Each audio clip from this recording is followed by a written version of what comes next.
Bueno, buenos días a todos. En esta mañana, ya tarde,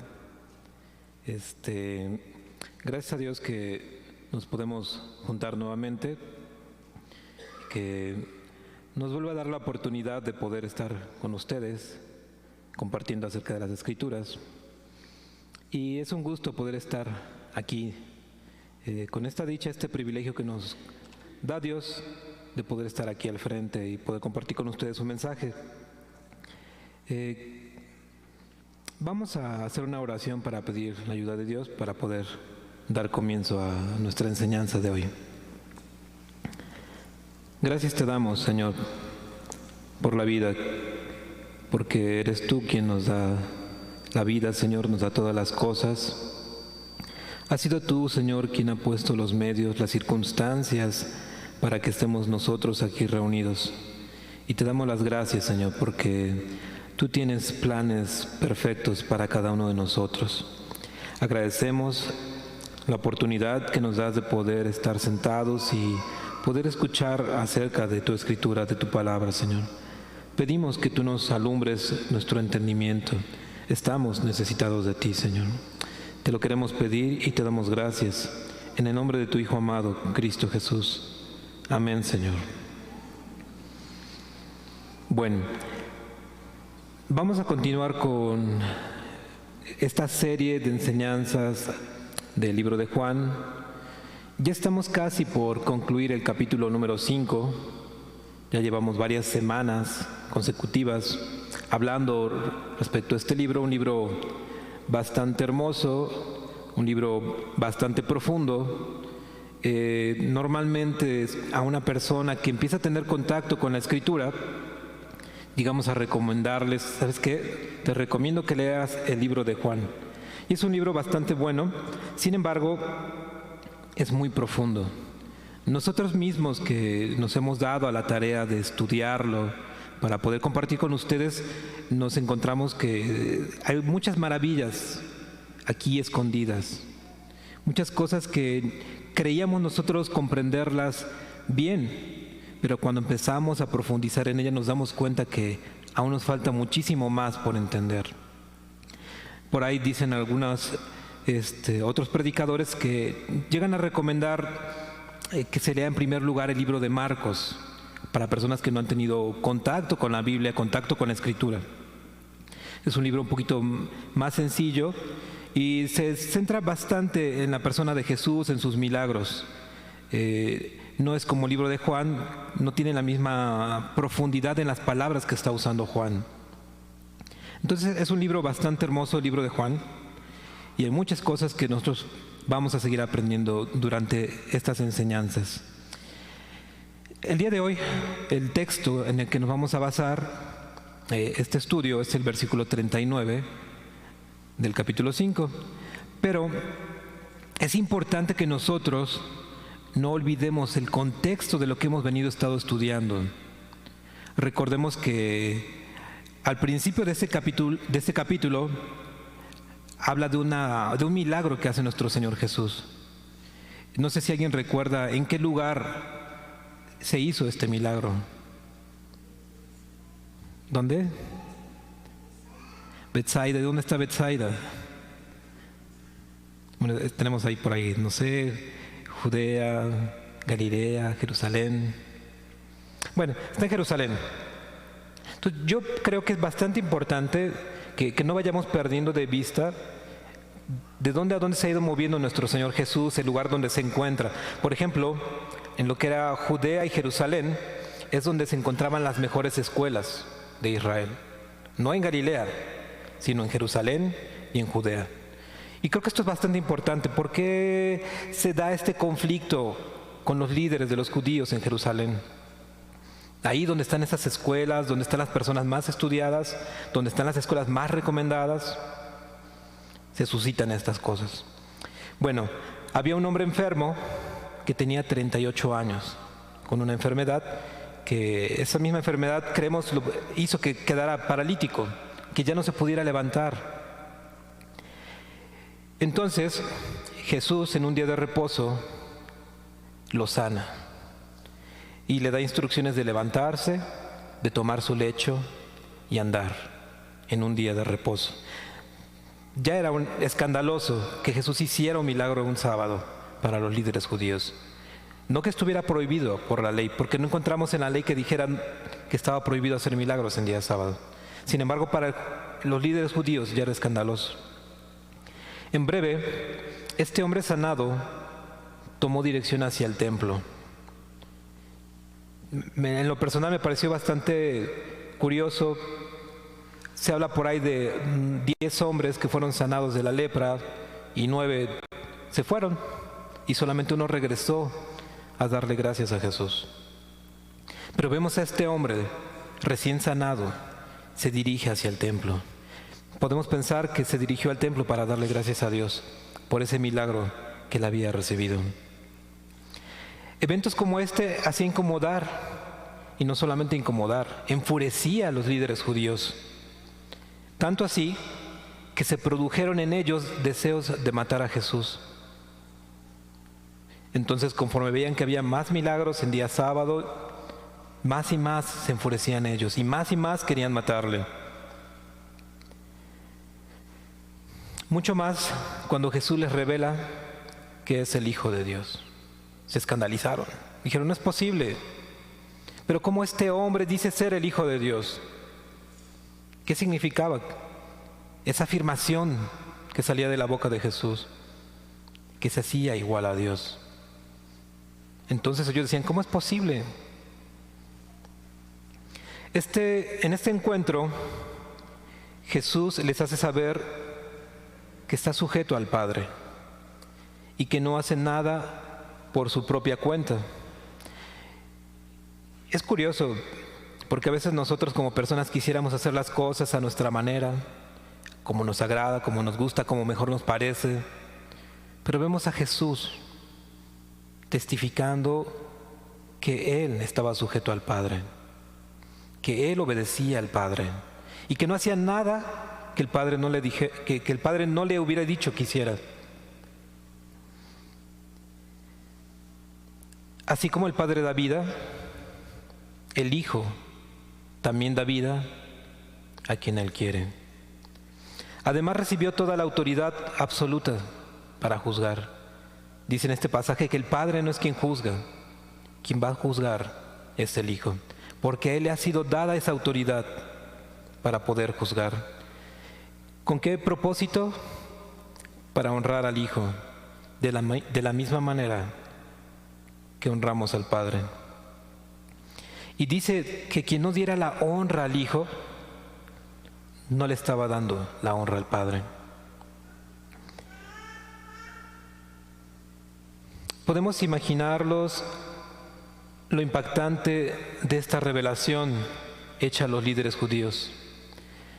Había razones mezquinas en ellos que les impedían recibir las verdades que Cristo, con toda bondad y pureza de corazón, les estaba mostrando. Había un problema en su corazón. Vale la pena preguntarnos, ¿querían o no ellos honrar al Padre? Porque eran judíos.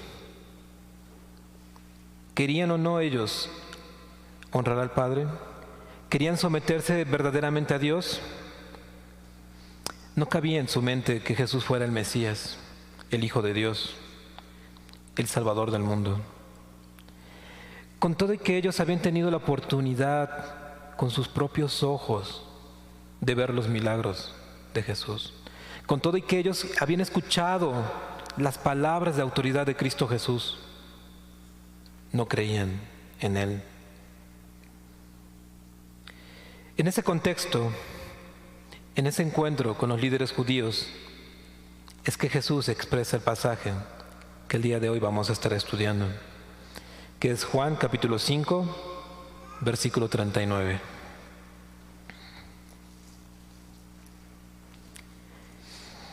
Dice así la Escritura: escudriñad las Escrituras, porque a vosotros os parece que en ellas tenéis la vida eterna, y ellas son las que dan testimonio de mí. En primer lugar, la palabra escudriñar tiene dos significados. Uno que le llaman indicativo y otro que es imperativo. Cuando decimos que es imperativo es que les está dando la orden de que tienen que llevar a cabo una acción, de que tienen que escudriñar las Escrituras. Esa sería una de las traducciones con las que podríamos encontrarnos, o bien de forma indicativa. Les estaba haciendo una observación. Ustedes están escudriñando las Escrituras. Ustedes están dedicando tiempo para estudiarlas. Entonces nosotros podemos ver que este pasaje es un reclamo a los judíos. No les está mandando que estudien las Escrituras. Les está haciendo esa observación. Ustedes le invierten tiempo para estudiar con diligencia, a fondo. Son muy cuidadosos, profundizan en ellas, son muy estudiados. Dedican suficiente tiempo para llenarse del conocimiento de la palabra. La conocen desde principio a fin, incluso la memorizan. Y es lo que estaba diciéndole Jesús a estos líderes judíos. Ustedes se saben la Escritura, ustedes la han aprendido. Según la Misná es considerada la base de la ley judía oral, que forma parte del Talmud. El Talmud son discusiones rabínicas sobre leyes judías, tradiciones, costumbres, narraciones, dichos, parábolas, historias y leyendas. De eso está formado el Talmud, y bueno, la Misná es parte del Talmud. Entonces, según la Misná, registra con respecto a la crianza de los hijos que a partir de los 5 años comenzaran con la lectura de la Escritura. Desde los 5 años. Un niño, una niña tendría que ya ser instruido en la lectura de las Escrituras, a muy temprana edad. Sin embargo, desde la edad de los 3 años, recibían instrucción en diversos pasajes, en pequeñas secciones aisladas, en oraciones, que un padre haría que su hijo repitiera desde sus años más tiernos. Entonces de repente había un pasaje, se lo enseñaban a su hijo, lo ayudaban a que lo memorizara desde sus 3 años. Como podemos ver, desde muy temprana edad los judíos eran instruidos en el estudio, en la memorización, en profundizar las Escrituras. Ahora bien, a la edad de 12 años, a las niñas se establecía que habían alcanzado madurez personal, mientras que a los niños de 13 años, ellos habían alcanzado a esa edad la madurez personal. Y a partir de esa edad pasaban a ser responsables de sus actos, por lo que debían estar sujetos a los mandamientos. Y para estar sujetos debían de tener conocimiento de las Escrituras. No sé, pudiéramos trasladarlo un poquito a la vida de cada uno de nosotros, de cómo se están instruyendo a sus hijos en casa, si se están aprovechando los momentos para enseñarles, para que memoricen la Escritura. Porque bueno, los judíos, por cultura, por mandamiento, ellos tenían ya esa forma de vida. Y nosotros lo podemos ver, si me acompañan de favor, en el libro de Deuteronomio, en el capítulo 6.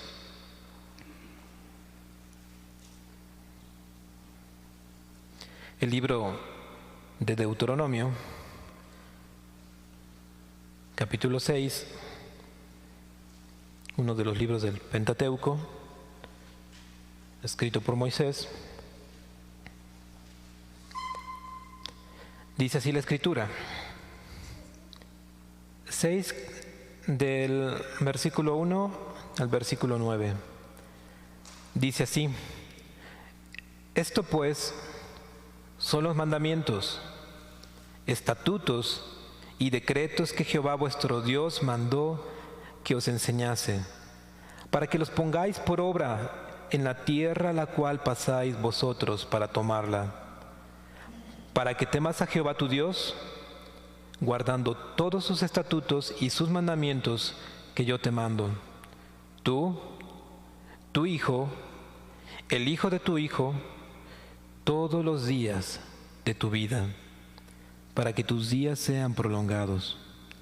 Y estas palabras que yo te mando hoy estarán sobre tu corazón, y las repetirás a tus hijos, y hablarás de ellas estando en tu casa, y andando por el camino, al acostarte, y cuando te levantes. Y las atarás como una señal en tu mano, y estarán como frontales entre tus ojos. Y las escribirás en los postes de tu casa y en tus puertas. Podemos notar nosotros que era un mandamiento de Dios memorizar la ley escrita. El aprovechar cualquier momento para tenerla presente, para recordarla, para repetirla. Aprovechar cada circunstancia, ocupar de los espacios en casa para tenerla escrita, para no tener demasiada oportunidad de olvidarla. Y podemos notar que su entorno estaba envuelto en las Escrituras. Dice, al levantarte, al acostarte, al andar, escríbelo en la puerta de tu casa, en las columnas. Todo el tiempo pensando en las Escrituras, todo el tiempo aprendiendo de las Escrituras. Podemos ver un ejemplo en la vida de un hombre piadoso que fue Timoteo. Si me acompañan de favor, en la segunda carta de Pablo a Timoteo, en el capítulo 3, versículo 14 y 15.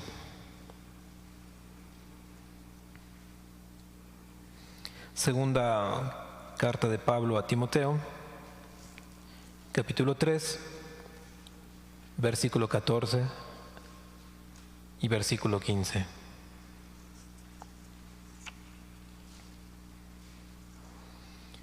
Le escribe Pablo a Timoteo y le dice: pero persiste tú en lo que has aprendido y te persuadiste, sabiendo de quién has aprendido y que desde la niñez has sabido las sagradas Escrituras, las cuales te pueden hacer sabio para la salvación por la fe que es en Cristo. Notamos nuevamente que desde muy temprana edad los judíos estaban envueltos en un ambiente lleno de la enseñanza del conocimiento de las sagradas Escrituras. Y con toda razón Jesús les estaba diciendo: ustedes estudian las Escrituras con diligencia, las estudian con mucho cuidado, profundizan en ellas, las saben de memoria. No quiere decir que estemos perdiendo el tiempo en llevar a cabo tan bendecida actividad, pero si la realizamos de forma desinteresada, fría, de forma insensible, sin ánimo de creer en las Escrituras verdaderamente, sin ánimo de recibirla, sin ese ánimo de someternos a la palabra de Dios, que impacte nuestra vida, nuestro ser, nuestros pensamientos, nuestros actos, que aumente nuestra fe.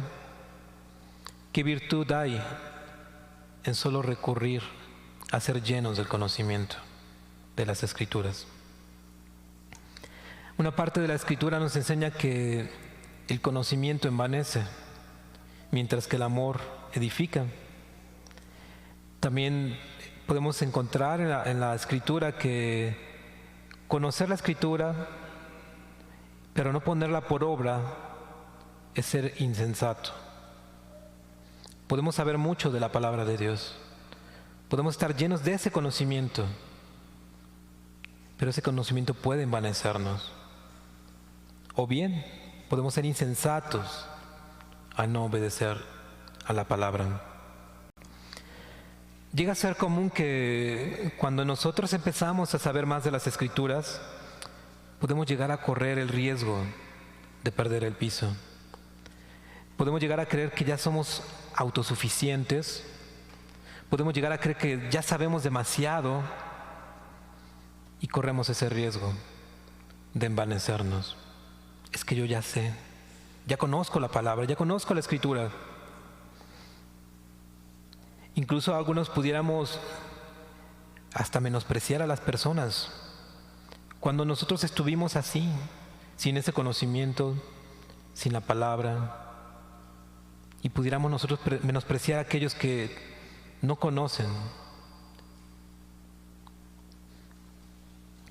En el libro de Jeremías, en el capítulo 9, versículo 23 y 24, dice que no se debe gloriar el sabio en su sabiduría, ni se gloríe el poderoso de su poder, ni el rico se gloríe de su riqueza, mas el que se gloríe, gloríese de esto, de que me entiende y me conoce. Pues yo soy el Señor que hago misericordia, derecho y justicia en la tierra, porque en estas cosas me complazco, declara el Señor. Dicho en otras palabras, está diciendo, no te sientas orgulloso porque ya tienes mucho conocimiento. No te alabes porque ya sabes más que los demás. Más bien tu orgullo, más bien tu gloria debe ser en conocer a Jehová, en conocer a Dios, en obedecerle. Mas alábese en esto el que hubiese de alabarse, en conocer a Jehová. Jesús le estaba señalando que escudriñaban las Escrituras en una búsqueda inútil por encontrar la vida eterna. A pesar de su laborioso esfuerzo en las Escrituras, fracasaron por completo en entender que son las mismas las que dan testimonio de que Jesucristo es el Mesías, nuestro Salvador, el Cordero de Dios que quita el pecado del mundo.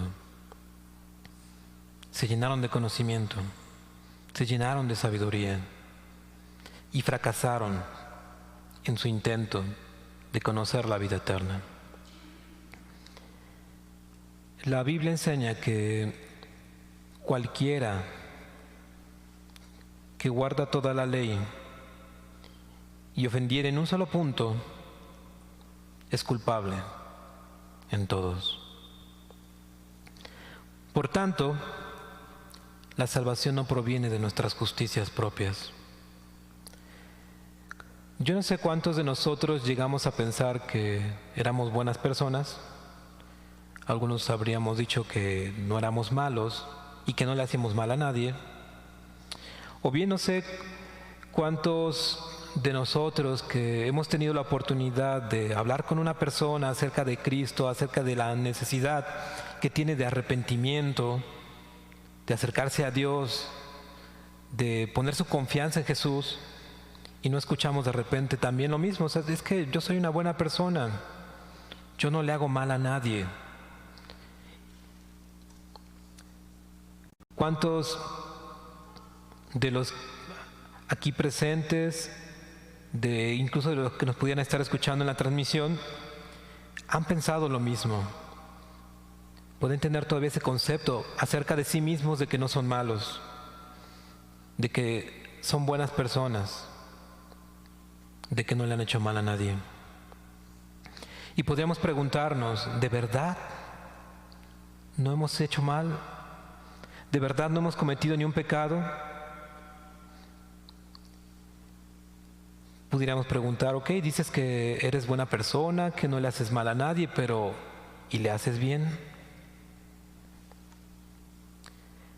Podríamos llegar a creer que por ser religiosos, que por tener conocimiento de las Escrituras, que por enseñarlas, pudiéramos ya tener nosotros ganada nuestra entrada al cielo. Podríamos pensar ya ganada la vida eterna.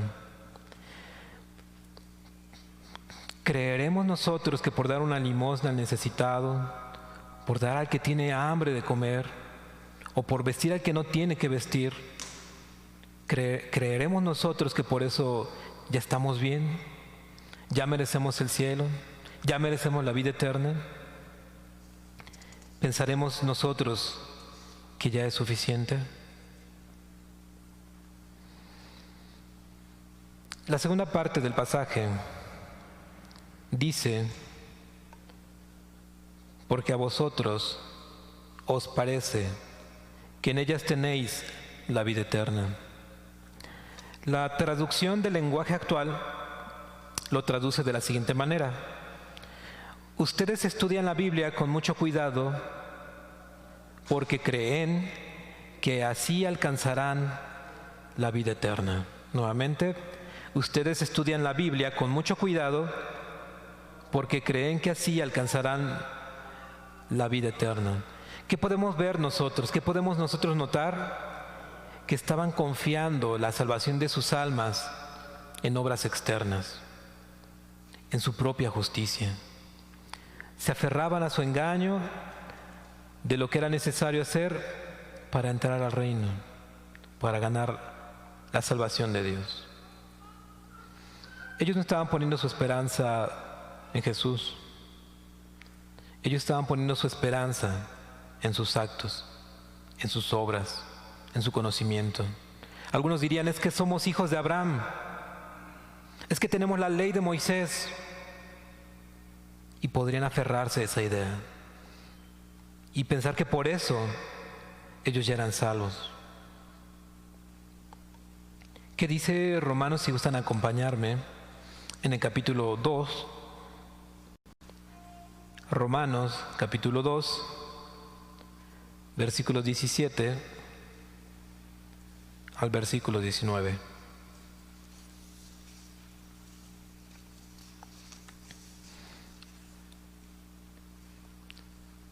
Dice así la Escritura: he aquí, tú tienes el sobrenombre de judío y te apoyas en la ley y te glorías en Dios y conoces su voluntad, e instruido por la ley apruebas lo mejor y confías que eres guía de los ciegos, luz de los que están en tinieblas, instructor de los indoctos, maestro de niños, que tienes en la ley la forma de la ciencia y de la verdad.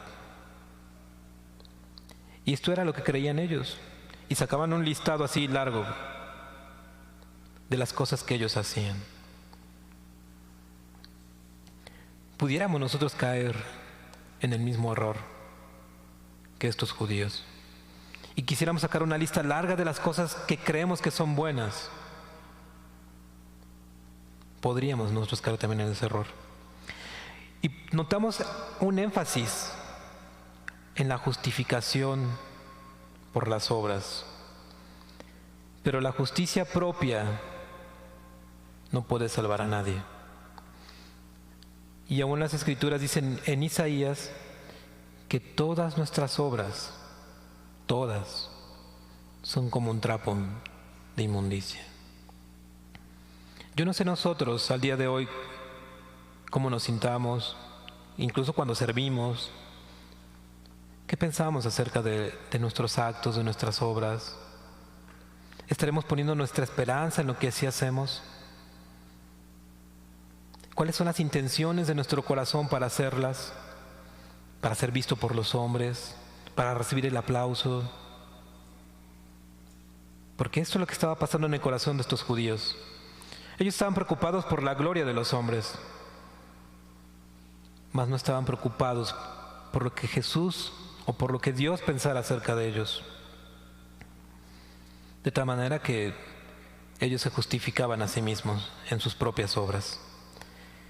Más adelante en Romanos, en el capítulo 3, en el versículo 20, dice: ya que por las obras de la ley ningún ser humano será justificado delante de él, Porque por medio de la ley es el conocimiento del pecado. Pudiéramos preguntarnos entonces, ¿la ley es mala? Y sabemos la respuesta: en ninguna manera. La ley no es mala. La ley es buena. La ley es perfecta. La ley es santa. No podemos reducir la salvación de nuestras almas a justicias propias. Yo no sé cuántos aún pudieran estar viviendo, esforzándose en ser justificados por sus propias obras. Porque ¿cuál de nuestras mejores obras, si es que esto fuera verdad, que en realidad nos desvivamos haciendo buenas obras, por cuál de esas nosotros seríamos merecedores de la vida eterna? ¿Qué podríamos nosotros hacer para ganar la vida eterna? No hay obra humana alguna que podamos nosotros hacer para alcanzar la salvación de nuestras almas. Pudiéramos esforzarnos y nos vamos a topar que ninguna de nuestras obras van a ser suficientes para tener la vida eterna. Cuando entendemos nosotros esa parte, cuando Dios nos las ha revelado, cuando nosotros lo hemos creído y estamos conscientes de que nada podemos hacer, es el momento cuando entiendes que necesitas un Salvador. Es el momento en que entiendes que necesitas a Cristo Jesús, que Él solamente te puede perdonar tus pecados, que solamente mediante su muerte podemos nosotros ser justificados, ser redimidos. Y no es por nuestras obras, sino por la obra redentora de Jesús. No significa que ahora, como Jesús murió en la cruz por nosotros, vamos a vivir de una forma desordenada. De ninguna manera significa eso. Porque el amor de Dios en nuestros corazones, la obra que Él hace en nuestras vidas, su gracia, nos va a conducir a la santidad. Pero ya no es un esfuerzo humano sin frutos. Es algo que Dios te da. Es algo que podemos nosotros obtener en Dios. Esa ayuda, esa gracia. Ninguna de las mejores obras de los judíos habría sido suficiente para que ellos obtuvieran la vida eterna. Frente a los judíos estaba el único capaz de darles vida.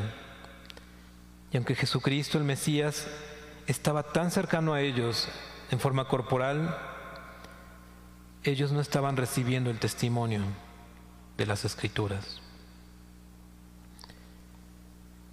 Termina diciendo el pasaje: ellas son las que dan testimonio de mí. La Nueva Versión Internacional lo traduce de la siguiente manera: y son las que dan testimonio en mi favor.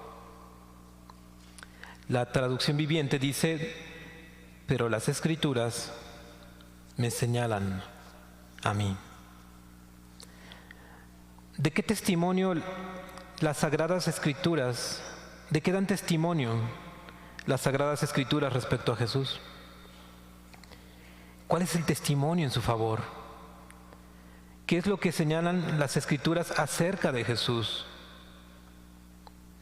Y nosotros, si hemos tenido la oportunidad de haber leído la Biblia, podemos darnos cuenta que desde el Génesis hasta el último libro de los profetas habla acerca de Jesús.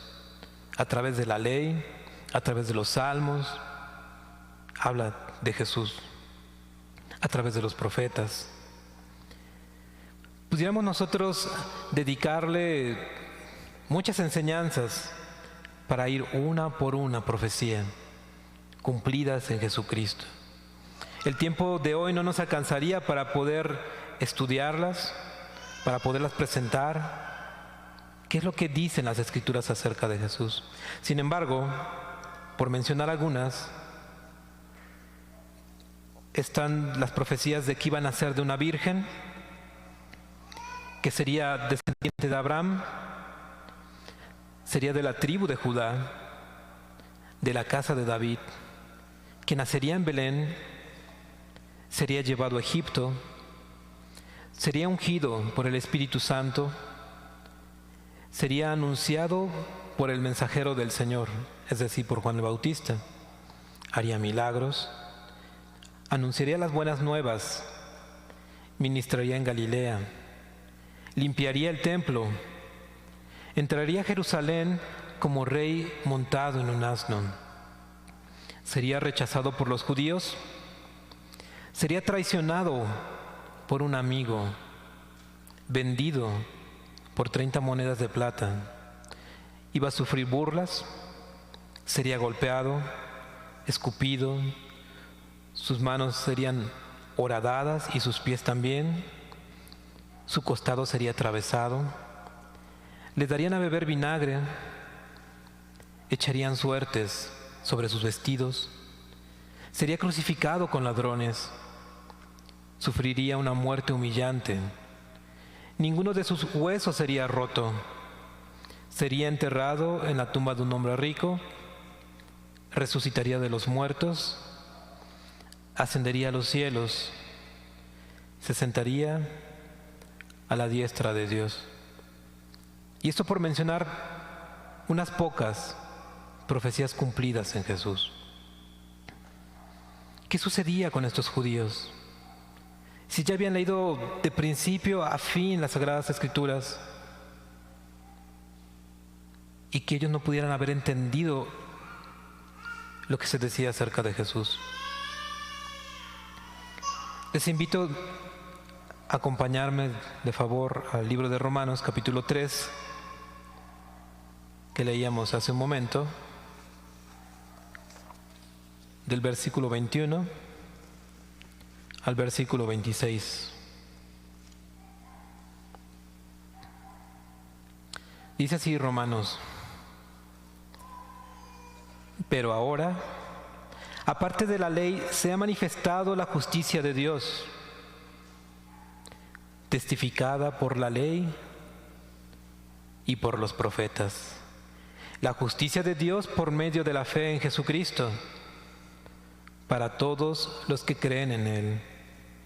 Porque no hay diferencia, por cuanto todos pecaron y están destituidos de la gloria de Dios, siendo justificados gratuitamente por su gracia, mediante la redención que es en Cristo Jesús, a quien puso Dios como propiciación por medio de la fe en su sangre, para manifestar su justicia, a causa de haber pasado por alto en su paciencia los pecados pasados, con la mira de manifestar en este tiempo su justicia, a fin de que Él sea el justo y el que justifica al que es de la fe de Jesús. Y pudiéramos nuevamente preguntar, ¿de qué dan testimonio las Sagradas Escrituras acerca de Jesús? Y precisamente tiene que ver con esto. Dice, por cuanto todos y cada uno de nosotros en esta tierra hemos pecado. Por lo tanto, todos estamos destituidos de esa gloria. De tal manera que nuestras justicias, nuestras mejores obras, son un trapo sucio para Dios. Y la verdad es que cuando uno llega a hacer alguna obra buena sin conocimiento de Cristo, las llega uno a hacer con una mala intención. Algunos por recibir algo a cambio, algunos por recibir el aplauso de los hombres, por ser visto por los hombres. Estamos llenos de malas intenciones en nuestro corazón. Muy difícilmente haríamos las cosas de forma desinteresada. Sería imposible, de hecho, tener un amor como el de Dios, un amor incondicional. ¿Acaso nosotros somos merecedores de ese amor incondicional? Ciertamente no. Sin embargo, a Dios le plació. Dios quiso. Y por eso Dios, que se complace en hacer misericordia, envía a su Hijo Jesucristo, del que estaba profetizado en las Escrituras, vendrían. Con la mira de manifestar en este tiempo su justicia, a fin de que Él sea justo y el que justifica al que es de la fe de Jesús. Los judíos tenían esa oportunidad de recibir esa salvación, pero estaban anteponiendo sus propios pensamientos, estaban anteponiendo sus propios razonamientos, sus propias justicias. Estaban confiando en que eran descendientes de Abraham. Estaban confiando que eran el pueblo escogido de Dios. Buscaban la gloria para ellos mismos. En el libro de Juan, capítulo 17, versículo 3, si me acompañan. El libro de Juan, capítulo 17, versículo 3.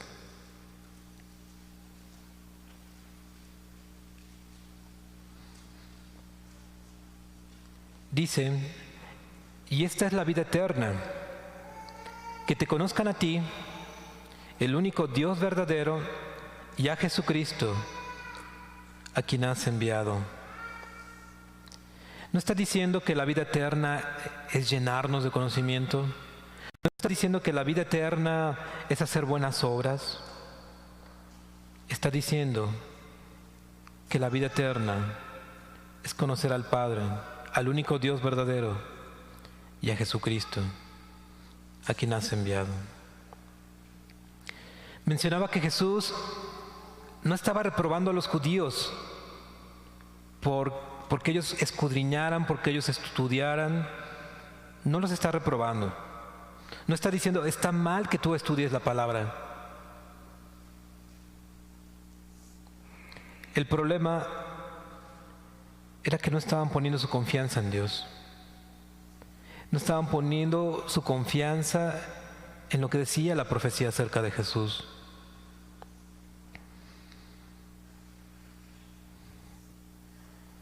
Como creyentes, es verdad que también nosotros tenemos que estudiar la palabra.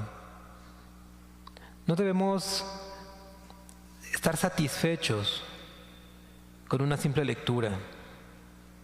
No debemos de estar satisfechos con una lectura fría, sin ánimos de conocer a Dios, de aprender más de Él. Porque Dios no reprueba eso. Necesitamos llenarnos del conocimiento de Cristo, pero no poner nuestra esperanza en ese conocimiento, en que yo ya sé más. No debemos dejar de poner nuestra esperanza en la obra de la cruz, en lo que hizo Jesús por cada uno de nosotros.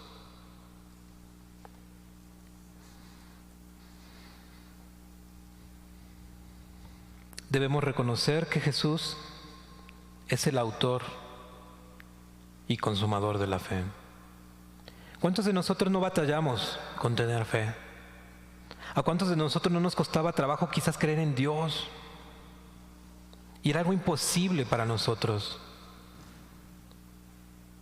Y de forma maravillosa Dios llega a tu vida y te convence.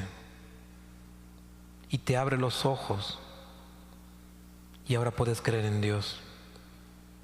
Por eso dice la Escritura que Jesús es el autor de la fe. Y Él es el consumador.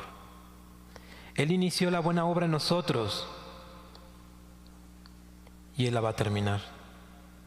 Aquello que ya empezó en cada uno de nuestros corazones, Él lo va a terminar.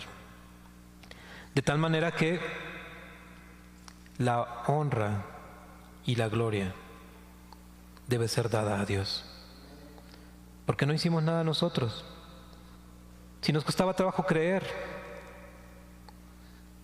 si nos costaba trabajo leer la misma Escritura y pudiéramos nosotros enlistar cada una de las cosas que nos costaban trabajo. Pero en Dios, en Cristo, como bien nos dice la Escritura, todo lo puedo en Cristo que me fortalece. Si ahora puedo creer, es gracias a Él. Si ahora he dejado mis pecados, es gracias a Él. Si ahora mi mente, mis pensamientos están siendo renovados, es gracias a Él. Porque por más que nosotros nos pudiéramos haber esforzado, no lo hubiéramos logrado. Dice, por último, el libro de Tito, en el capítulo 2, versículo 11,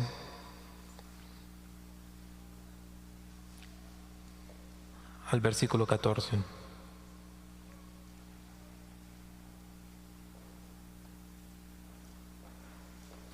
Porque la gracia de Dios se ha manifestado para salvación a todos los hombres, enseñándonos que renunciando a la impiedad y a los deseos mundanos, vivamos en este siglo sobria, justa y piadosamente, aguardando la esperanza bienaventurada y la manifestación gloriosa de nuestro gran Dios y Salvador Jesucristo, quien se dio a sí mismo por nosotros para redimirnos de toda iniquidad y purificar para sí un pueblo propio, celoso de buenas obras. ¿Y quién hace esto? La gracia de Dios. De tal manera que nosotros podemos ir humillados ante Dios y exponerle cómo nos sentimos. Quizás un día nos levantemos con el pie izquierdo y no tengamos ánimo ni siquiera de levantarnos, pero podemos correr a Dios, acercarnos a Él, humillarnos a Él y hacerle saber esas cosas. Dios, no tengo ánimos. Hoy me levanté con el pie izquierdo y siento que las cosas me están yendo de mal en peor. Pero yo sé que te necesito. Yo sé que necesito tu gracia. Porque es la gracia de Dios las que nos va a conducir a esa santificación. Porque es la gracia de Dios las que nos va a llevar a ser ese pueblo celoso de buenas obras. Para que vivamos en este siglo sobria, justa y piadosamente. Cuando decimos piadosamente, hacemos referencia a una dependencia de Dios. Depender de Dios. Una persona piadosa es una persona que depende de Dios. Y cada uno de nosotros necesitamos depender de Dios. Dice el pasaje nuevamente: escudriñad las Escrituras, porque a vosotros os parece que en ellas está la vida eterna. Y dice que las Escrituras dan testimonio acerca de Cristo. Pero Dios no quiere que pongamos nuestra confianza en nuestras justicias propias, sino en Él, en el autor y consumador de la fe, en el que inicia la buena obra y la va a terminar en cada uno de nosotros. Porque es de Jesús de quien hablaban la ley, los salmos y los profetas. Damos gracias a Dios por su palabra en este día. Te damos gracias, Señor, porque nos has dado la oportunidad de poder, Señor, profundizar en pasajes como este, donde tú nos has enseñado la importancia de confiar en ti, Señor. Gracias porque tú diste tu vida en la cruz para morir por cada uno de nosotros, porque sabías, Señor, que estábamos perdidos, porque sabías, Señor, que estábamos esclavizados a nuestra forma de pensar, a pecados, Pero tú, oh Señor, viniste a morir por nosotros para darnos vida, para darnos libertad, para soltar esas cadenas a las cuales estábamos atados. Te pedimos, Señor, que sigas alumbrando nuestro entendimiento, que la luz de tu palabra, Señor, siga transformando nuestras vidas. Gracias, Señor, por cada uno de los que nos diste la oportunidad de poder estar aquí. Gracias porque nuestros oídos aún pueden escuchar tu palabra, Señor. Te pedimos que nos sigas guiando, te pedimos que nos sigas dirigiendo, Señor, que sigas produciendo en nosotros más fe, que nos ayudes a permanecer en esa confianza en ti, porque solamente tú puedes ayudarnos, Señor. Te pedimos todo esto y te damos gracias en el nombre de Cristo Jesús. Amén, Señor.